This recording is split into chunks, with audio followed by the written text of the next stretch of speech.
সমবেদনা জানাবেন, তা না করে সিপিএম বিজেপি আপনারা রাজনীতি করছেন, ভাবছেন বাংলাদেশে একটা ঘটনা ঘটে গেছে, আমরা সেটাকে টেনে এনে যদি ক্ষমতা দখল করতে পারি।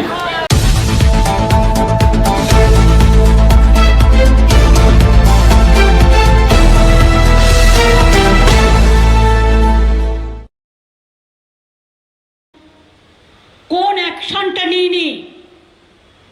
ঘটনা যখন ঘটেছিল আমি ঝাড়গ্রামে ছিলাম, আমি ঝাড়গ্রাম থেকে ফিরছিলাম, হঠাৎ খবরটা গাড়িতে আস্তে আস্তে জানতে পারলাম। জানতে পেরেই সঙ্গে সঙ্গে আমি কলকাতা পুলিশ কমিশনার বিনীত গোয়েলের সাথে যোগাযোগ করলাম। ওরা তখন আমাকে রিপোর্ট করলেন যে আমরা এখানে আছি হাসপাতালে, ওনাদের বাবা মাও এসছেন। আমি বাবার সাথে কথা বললাম, বাবা বললেন একটু মায়ের সাথেও কথা বলুন, মায়ের সাথেও কথা বললাম এবং তাদের আমি বলেছিলাম যে পুলিশ তদন্ত করবে এবং আমি ওদের ফাঁসি চাই। আমি সেই কথা প্রথম দিন থেকে বলে এসেছি, আজও আমি এটাকে স্টিক করি এবং আমি বলেছিলাম আমি আপনাদের বাড়ি খুব শীঘ্রই যাব। যেহেতু ওনাদের একটা কাজ ছিল, পারিবারিক কাজ থাকে জানেন মৃত্যুর পর, সেই সময়টা ডিস্টার্ব করাটা ঠিক হতো না। সোমবার রবিবার দিন মনে হয় সম্ভবত কাজটা ছিল, তাই সোমবার দিন আমি তাদের বাড়িতে গিয়েছিলাম। আর ঘটনাটা ঘটেছিল কবে? সম্ভবত শুক্রবার। আমি ওনাদের বাড়ি সোমবার গিয়েছিলাম। ততক্ষণ পর্যন্ত পুলিশ, সেদিন রাতের ঘটনা শুনুন, আমার সাথে 100 বার কথা হয়েছে, মিনিট টু মিনিট। আমি সারা রাত ঘুমাইনি। আমার সাথে পুলিশ কমিশনার রাত 2টো পর্যন্ত কথা বলেছেন, এমনকি তার ডেড বডি যতক্ষণ ক্রিমেশন না হয়েছে পুলিশ এসকর্ট করে ডেড বডি নিয়ে গেছে এবং সারা রাত জেগে তারা সিসিটিভি থেকে শুরু করে, জুডিশিয়াল ম্যাজিস্ট্রেট ডাকা থেকে শুরু করে, ভিডিও করে রাখা থেকে শুরু করে, তার পরের দিনও ডিএনএ টেস্ট থেকে শুরু করে, স্যাম্পেল কালেকশন থেকে শুরু করে, শুনে রাখুন গত 1 মাসের সিসিটিভি আমি যেটা শুনেছি পুরো খতিয়ে দেখার জন্য কে আসছে, কে এসেছে, কে না এসেছে, 164 জনকে অ্যাপয়েন্টমেন্ট করেছিল তারা এবং 12 ঘন্টার মধ্যে আসল যে খুনি তাকে জেরা করে, তার এভিডেন্স পেয়ে তাকে জেরা করে 12 ঘন্টার মধ্যে তাকে অ্যারেস্ট করা হয়েছে। এবং শুধু তাই নয়, আমি রবিবার পর্যন্ত সময় দিয়েছিলাম। একটা ইনভেস্টিগেশন করতে একটু টাইম দিতে হয়। আমি হেলথ ডিপার্টমেন্টকে বলেছিলাম ইনভেস্টিগেশন করুন। আমি এমনি লোককে অ্যাকশন নিতে পারি না উইদাউট ইনভেস্টিগেশন, এটা মিনিমাম কার্টিসি। অনেক সিনিয়র ডাক্তারও আছে, অনেক জুনিয়র ডাক্তারও আছে। আমি জুনিয়র ডাক্তারদের যেমন ভালোবাসি, আমি সিনিয়র ডাক্তারদেরও রেসপেক্ট করি। আমি হেলথ ডিপার্টমেন্টকে বলেছিলাম আপনারা একটা তদন্ত করুন, করে দেখুন কার কার নেগলিজেন্স আছে। আমি আপনাদের 48 ঘন্টা টাইম দিলাম। 48 ঘন্টা টাইম দেওয়ার পরে তারা আমাকে যখন জানালো, আমি সবাইকে একধার থেকে ট্রান্সফার করে দিলাম, আমি কাউকে ওখানে রাখিনি। আপনাদের বুঝতে হবে উইদাউট এভিডেন্স আমি যদি নির্দোষী লোককে অ্যারেস্ট করি, ওই তো দেখতে পাচ্ছেন ধনঞ্জয় ভট্টাচার্যের কেস, যে সাক্ষী দিয়েছিল চট্টোপাধ্যায়, যে সাক্ষী দিয়েছিল সে এখন বলছে আমি পাপ বোধ করছি। আমাকে শিখিয়ে দেওয়া হয়েছিল যে তুমি তার বিরুদ্ধে বলো। লোকটা তো চলে গেল, যে দোষী ছিল না, আর যে দোষ করলো তাকে সেদিন বামফ্রন্ট সরকার মদত দিয়েছিলেন। I am sorry to mention the name. Buddhadeb বাবু মারা গেছেন, প্রয়াত হয়েছেন। তার আমলে অনেক ঘটনা ঘটেছে, আমি সেগুলো পরে আসছি, কিছু কিছু বলবো। এবার আপনারা বলুন, তার স্ত্রী সেদিন ডরিনা ক্রসিংয়ে দাঁড়িয়ে বলেছিলেন ধনঞ্জয়ের ফাঁসি চাই, ফাঁসি হয়ে গেল। কিন্তু কতদিন পরে আপনারা জানতে পাচ্ছেন যে যে সাক্ষী দিয়েছিল প্রধান এবং যার সাক্ষীর জন্য ধনঞ্জয় চট্টোপাধ্যায়ের ফাঁসি হয়েছিল, সেই লোকটা বলছে আমাকে মেরে ফেলার হুমকি দেওয়া হয়েছিল, তাই আমি সেদিনকে উল্টো পাল্টা সাক্ষী দিয়েছিলাম। কাজেই মনে রাখবেন, এটা সায়েন্সের যুগ, মডার্নাইজেশনের যুগ।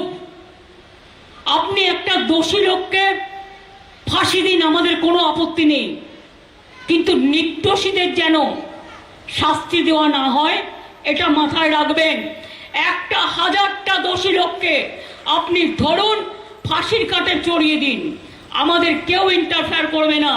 আমরা হাইকোর্টের রায় মেনে চলব এবং আমাদের পুলিশও হাইকোর্টের রায় মেনে চলে সিবিআইকে যা যা সহযোগিতা করার এই কেসে আমরা পুরোটাই করব, কারণ আমাদের কোনো লেনা দেনা নেই।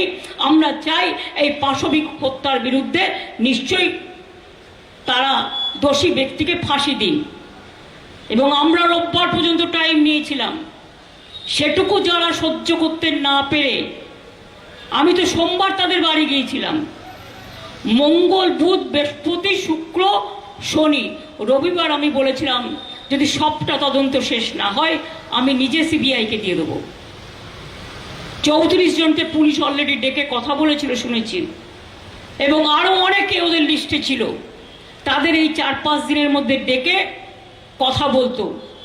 সেই সুযোগটা তারা পায়নি, তাদের দেওয়া হয়নি। যাক গিয়ে, সব ভালো যার শেষ ভালো।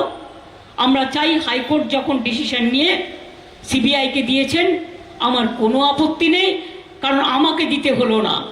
আমাকে দিতে হতো যদি পুলিশ না করতে পারত। কিন্তু মনে রাখবেন, কলকাতা পুলিশের যে টিমকে আমরা কাজে লাগিয়েছিলাম, তারা one of the best team in the world. তা নাহলে বাংলাদেশের এমপিকে খুন করা হয়েছিল যখন, তারা একদিনের মধ্যে ভাঙড়ের ওই কোথায় ডেড বডিকে টুকরো টুকরো করে ফেলে দেওয়া হয়েছিল, তারা এই সত্য উদ্ঘাটিত করতে পারতো না। আর আগে আমাদের একটা সিস্টেম ছিল, যখনই বাইরের কেউ ভিআইপি আসতো বা এলআইপি আসতো, সেন্ট্রাল গভর্নমেন্ট আমাদের এটা শেয়ার করতো ডেটাটা। এখন সেটা শেয়ার করে না, ফলে আমরা জানতে পারি না বিদেশ থেকে প্লেনে কে আসছে আর কে না আসছে। যদি আমরা জানতাম, আমরা আগে থেকেই কেয়ার নিতে পারতাম। আমাদের আফসোস যে আমরা জানি না। মারাও গেছেন বাংলাদেশের এমপি, আর যারা খুন করেছে ধরেছে তারাও কিন্তু বাংলাদেশেরই। সুতরাং এই ঘটনাটা কিন্তু আমাদের পুলিশই ধরেছে। এরকম অনেক কেস, ব্যাঙ্গালোরে ব্লাস্ট হয়েছে, ফয়সালা করেছে কে? বেঙ্গল পুলিশ। তাদের আজকে প্রাইজ দেওয়া হচ্ছে, তাদের আজকে পুরস্কার দেওয়া হচ্ছে। মনে রাখবেন, রাজনীতি করার জন্য যা ইচ্ছে করে যান, কিন্তু কোনো মৃত্যুকে নিয়ে এই ভয়াবহ রাজনীতির খেলা খেলবেন না।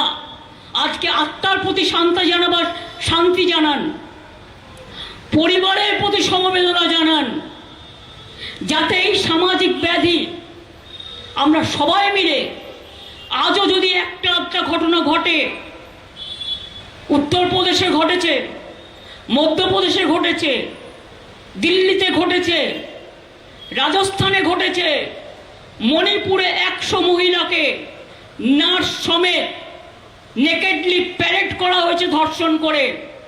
কি ব্যবস্থা নিয়েছিলেন বিজেপি গভর্নমেন্ট? কি করেছিলেন সিপিএম এর বন্ধুরা? আমরা তো টিম পাঠিয়েছিলাম।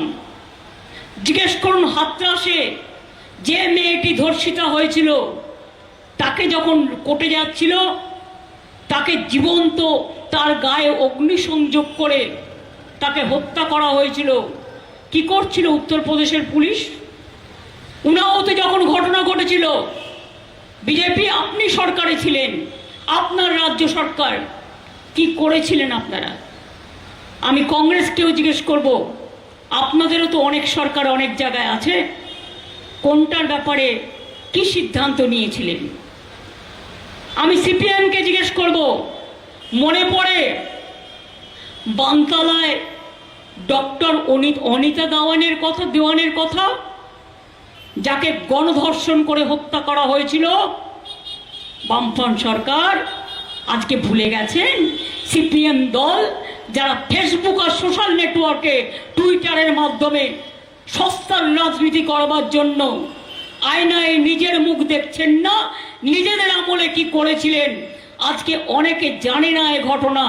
আমি জানি, তার কারণ সেদিন আমরা রাস্তায় ছিলাম, আমি বানতলায় ছুটে গিয়েছিলাম, আমি স্পটটায় দেখে এসেছিলাম, আর একটা গাছ পুঁতে এসেছিলাম। আমি ঘটনাটা জানি।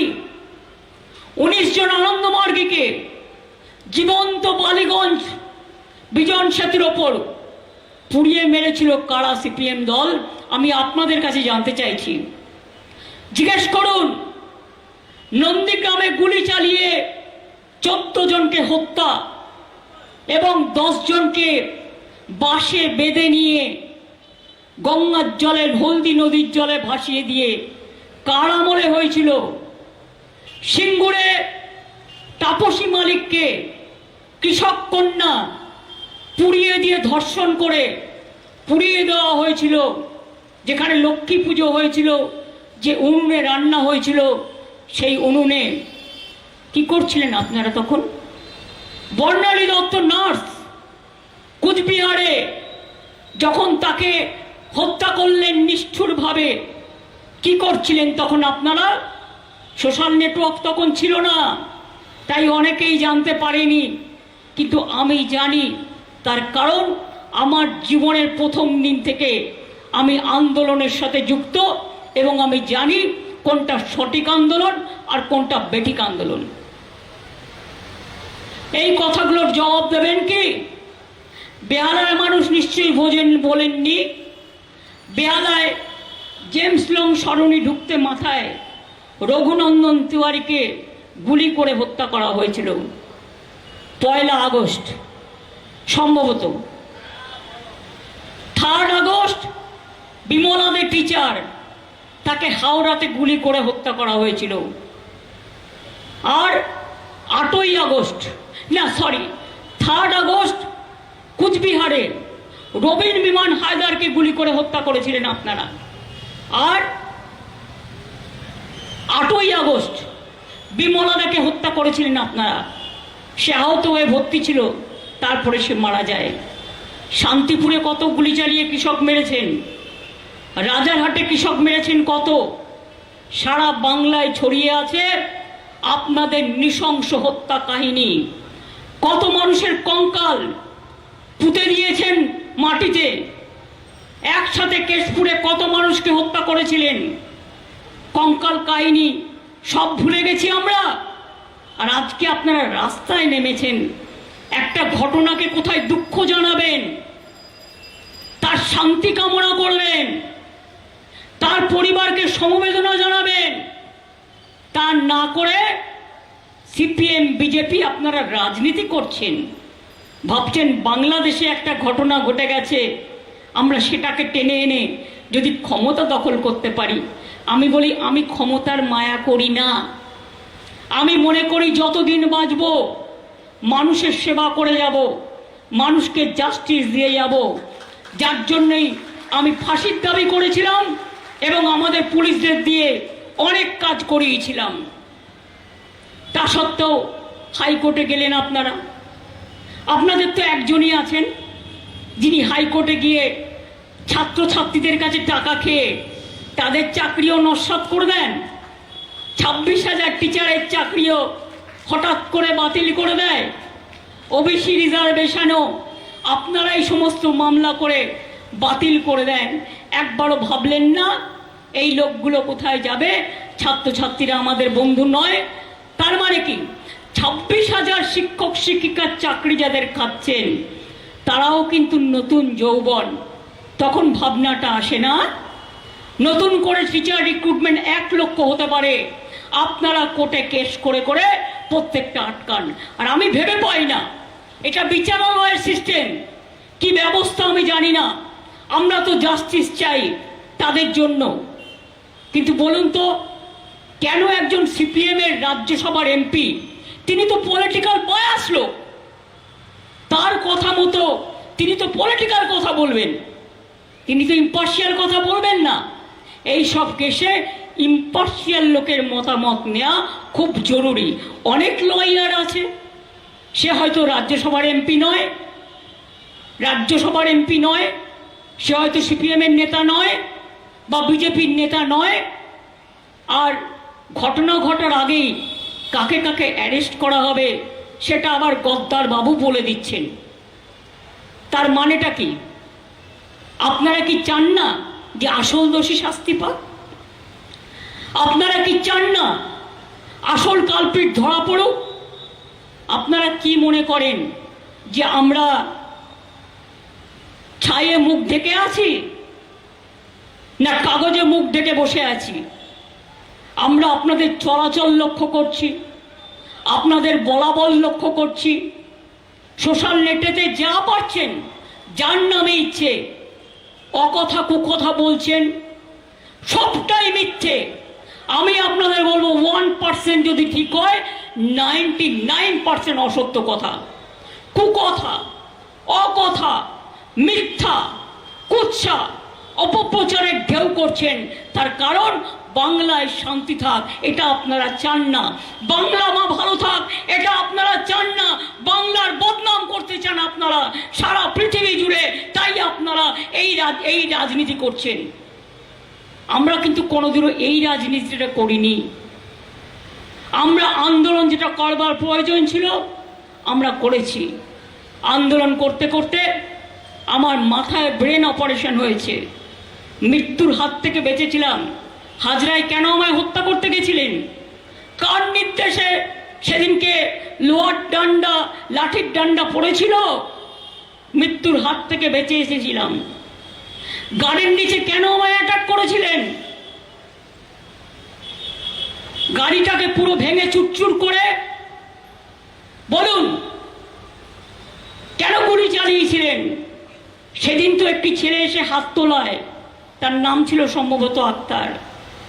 সেদিন সেই ছেলেটা গুলিটা তার হাতে এসে লাগলো আর আমার কপালটা বেঁচে গেল। এটা আমি মনে করি এটা ডেস্টিনি। আমার দুটো হাতও মেরে ভেঙে দিয়েছেন, পাও ভেঙে দিয়েছেন, কোমরও ভেঙে দিয়েছেন।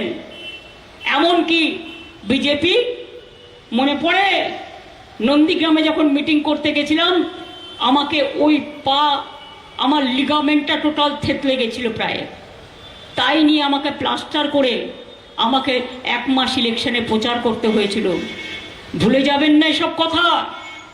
সাধু হয়ে গেছেন। এনআরসির নামে কত লোককে গুলি করে মেরেছেন, আসামে কত বাঙালির নাম বাদ দিয়েছেন, কত লোককে এনআরসিতে মেরেছেন। দিল্লিতে নদীর জল নালাগুলো লাল হয়ে গিয়েছিল, আজ পর্যন্ত জানতে পেরেছেন কত মানুষ মারা গিয়েছিল? উত্তরপ্রদেশে কত মানুষ মারা গিয়েছিল, মধ্যপ্রদেশে কত মানুষ মারা গিয়েছিল, রাজস্থানে কত মানুষ মারা গিয়েছিল, ত্রিপুরা। আপনারা ক্ষমতায় এসছেন, অভিষেকেরা গেছে মিটিং করতে, সন্তোষ মোহন দেবের মেয়ে সুস্মিতা দেবরা গেছে মিটিং করতে, দোলা সেনরা গেছে মিটিং করতে। তাদের গাড়ি ভেঙেছেন, পাথর ছুঁড়েছেন, তাদের রাস্তায় গুলি করেছেন এবং কুণাল সহ তাদের নামে এফআইআর করেছেন। বারবার তাদের ডেকে পাঠান, একটা রাজনৈতিক মিটিং মিছিল আপনারা করতে দেননি। আজকে পঞ্চায়েত নির্বাচন হচ্ছে কদিন আগে, বাংলা নিয়ে যে সাংবাদিকগুলো চিৎকার করেন, মিডিয়া নয় এখন মোডিয়া হয়ে গেছে, এটা কন্ট্রোল করে কে? মিডিয়া কন্ট্রোল করে বিজেপি গভর্নমেন্ট। আমি দাঁড়িয়ে বলছি আপনাদের, সকালবেলায় বলে দেয় রেল অ্যাক্সিডেন্ট হলেও এটা দেখাবে না, এই খবরটা দেখাবে। আর এই খবরটা দেখাবে না যিনি রেলওয়ে মিনিস্টার, তিনি আবার আইএনসি এর মিনিস্টারও। আমি যদি মিথ্যে কথা বলি আমার বিরুদ্ধে ডিফামেশন করতে পারেন, আমার বিরুদ্ধে আপনি নিশ্চয়ই আপনার সন্দেহ থাকলে আমার বিরুদ্ধে বিচার করতে পারেন। আমি ভয় পাই না, যা সত্য তা সত্য। আজকে মানুষ রেলে চড়তে ভয় পায় আর তুমি মিডিয়াকে কন্ট্রোল করো। 63 দিনে মাত্র প্রায় 24-25টা অ্যাক্সিডেন্ট হয়ে গেছে। রক্ষা কবচ আর নেই। সংবিধানটাকে দেশের বিচ্ছিন্ন করে দিয়েছে বিজেপি, ছিন্ন বিচ্ছিন্ন। অথচ দেখুন এখানে বামরাম শ্যামের খেলা চলছে। আমরা এ কথাটা বারবার বলে এসেছি, জগাই মাধাই গদাই। পঞ্চায়েত ইলেকশন থেকে, বিধানসভা ইলেকশন থেকে, লোকসভা ইলেকশন থেকে এদের একটা জোট আছে এবং বিজেপি এদের ফান্ডিং করে। আমি জোর গলায় পাবলিকলি বলে যাচ্ছি, করে। এবং জেনে রাখবেন, এখানে যাতে বাংলা অশান্ত হয়ে যায় তার জন্যে অনেক সহযোগিতা কেন্দ্রীয় সরকার করছে। আর সিপিএম, তুমি যদি বিজেপি বিরোধী হও, তুমি বিজেপির হাতে তামাক খাচ্ছ, তোমার লজ্জা করে না? যৌথ মঞ্চ মানে কি? তোমরা সব কটা আছো, তোমাদের সবার রং এক। কিসের আদর্শ, কিসের নীতি, কিসের আন্দোলন? ভাবছো এই করে চলবে একতরফা? আমরা শান্ত আছি বলে, আমরা কিছু বলছি না বলে ওয়ান সাইডেড কুৎসা করবে, ওয়ান সাইডেড অপপ্রচার করবে। আমি দেখছি, শুধু দেখছি, লক্ষ্য করছি আর ভাবছি। আমি এমনকি সেদিন, অস্বীকার করতে পারবেন না পরিবার, আমি বিনীত গোয়েল সিপিকে নিয়ে গেছিলাম আমার সাথে। যদি বাবা মার কোনো সন্দেহ থাকে তাদের থেকে তার কথা শুনবার জন্য আমি প্রায় 1 ঘন্টা ছিলাম। আমি এটাও বলেছিলাম যে দেখুন, আমাদের একটা কর্তব্য আছে, মেয়েটি তো আর ফিরে আসবে না। ওর নামে যদি আপনারা কিছু করতে চান করতে পারেন, যা টাকা লাগবে আমি দেব। একটা কম্পেনসেশন, যারা বলছেন কম্পেনসেশন দেওয়ার কথা তাদের বলে রাখি, এটা আমার বলা আছে। হ্যাঁ, আমরা 10 লক্ষ টাকা তো দিতেই পারি পরিবারকে, কিন্তু ওর মা যেটা আমায় বলেছে, I must be very clear, যে আগে মেয়ের বিচার হোক, তারপরে আপনাকে বলবো। ওনারা এটা বলেছেন আমায়, আমি জাস্ট কোট করছি। এবং তাছাড়াও আমি ওনাদের যখন বললাম, ওনাদের যাদের যাদের প্রতি সন্দেহ হচ্ছে নামগুলো বলুন, কি কি খবর আছে বলুন, আর আমাকে রবিবার পর্যন্ত টাইম দিন। আসল কালপিট তো অ্যারেস্ট হয়েছে, সাথে যদি কেউ থাকে তাকে আমরা ডাকবো এবং আমরা তার বিরুদ্ধে ব্যবস্থা নেব। উনি কিছু কথা বলেছিলেন, সঙ্গে সঙ্গে পুলিশ বলেছিল আমরা সবাইকে ডাকবো, এবং জুনিয়র ডাক্তারদের কিছু লোককে তারা অলরেডি ডেকেছিল। তাছাড়াও আরও অনেককে ডেকেছিল। এভিডেন্স তো কলকাতা পুলিশের হাতে ছিল। হ্যাঁ, আমরা ওটা সিবিআইকে হ্যান্ড ওভার করে দিয়েছি। আমরা চাইব, যেহেতু আমাদের টার্গেটেড টাইম ছিল রবিবার পর্যন্ত, এই রবিবারের মধ্যে তারা কেস করে তারা ফাঁসি দেবে, এটা আমরা চাই। কারণ মনে রাখবেন, আমি কিন্তু বালুরঘাটের একটা কেসে 3 দিনে চার্জশিট করিয়ে দিয়েছিলাম। আর কামদুনির কেস যারা বলছেন তারা জেনে রাখুন, আমরা দুজনকে ফাঁসির কথা বলেছিলাম, কিন্তু হাইকোর্ট ওদের ফাঁসি মুকুব করে দেয় এবং তাদের যাবজ্জীবন করে দেয়। আমাদের দিক থেকে কোনো ত্রুটি ছিল না, তারা সবাই জেলে আছে এখন। এটা আপনাদের জানবার জন্য বলছি। এবং মনে রাখবেন, কোনো খারাপ ঘটনা সেটা আমার বাড়ি বা আপনার বাড়ি নয়। খারাপ অলওয়েজ খারাপ। খারাপকে কোনো সুস্থ মানুষ কেউ কখনো সমর্থন করতে পারি না, আমরাও করি না। আমি বারবার আবেদন জানাচ্ছি চিকিৎসকদের, যারা এখনো ডিউটিতে জয়েন করেননি, সাধারণ মানুষের সামনে দাঁড়িয়ে 3 জন অলরেডি মারা গেছেন বিনা চিকিৎসায়, তার মধ্যে একটি বাচ্চাও আছে, একটি প্রেগনেন্ট মহিলাও আছে।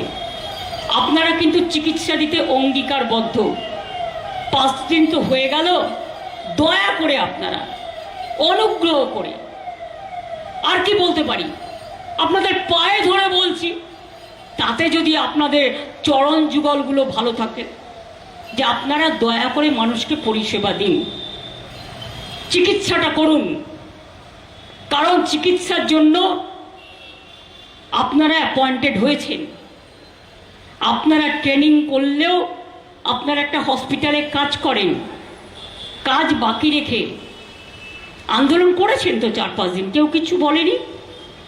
এরপর আসুন কাজে নামুন, এটা আমার আবেদন থাকবে। আমার প্রিন্সিপাল সেক্রেটারি অফ হেলথ গতকাল আবেদন জানিয়েছে, আজও আমি পাবলিকলি আপনাদের কাছে আবেদন জানিয়ে যাচ্ছি। এখন সিনিয়র ডাক্তাররা অনেক জায়গায় পরিষেবা দিচ্ছেন, তাদের আমি কাছে কৃতজ্ঞ যে তারা যারা টিচিং করে তারাও কিন্তু সিনিয়র ডাক্তাররা আজকে পরিষেবা দিচ্ছেন। তার কারণ ওপিডিতে তারা থাকছেন এবং এমার্জেন্সিতে যতটা পারছেন তারা কাজ করছেন। কিন্তু যারা আন্দোলন করছেন, আর এই রাজনৈতিক দলগুলোকে বলবো, অনেক তো ফেসবুকে ছবি দিলেন, অনেক টুইটারেও দিলেন, অনেক পাবলিসিটিও পেলেন। ভালো কাজ করলে তার পাবলিসিটি হয় না, আর খারাপ কাজ করলে আজকে পাবলিসিটিটা বেশি হয়। শুধু টিভিতে মুখ দেখাবার জন্য রাজনীতি করবেন না, আর ফেসবুক টুইটারে মুখ দেখাবার জন্য রাজনীতি করবেন না, আর নিজেদের সংখ্যা বাড়ানোর জন্য, ওটা একটা অনেক রকম ইনকামের ব্যবস্থা আছে, এর জন্য রাজনীতি করবেন না। মানুষের বিপদ হলে সেবার মন নিয়ে রাজনীতি করবেন। রাজনীতির আর একটা নাম সেবা। এর থেকে আর কিছু আমার বলার আছে? আমি আশা করি আপনাদের সবটাই আমার পাবলিকলি যেটা জানা ছিল না, মানে জানাতে পারিনি, তার কারণ হচ্ছে আমি সুযোগ পাইনি।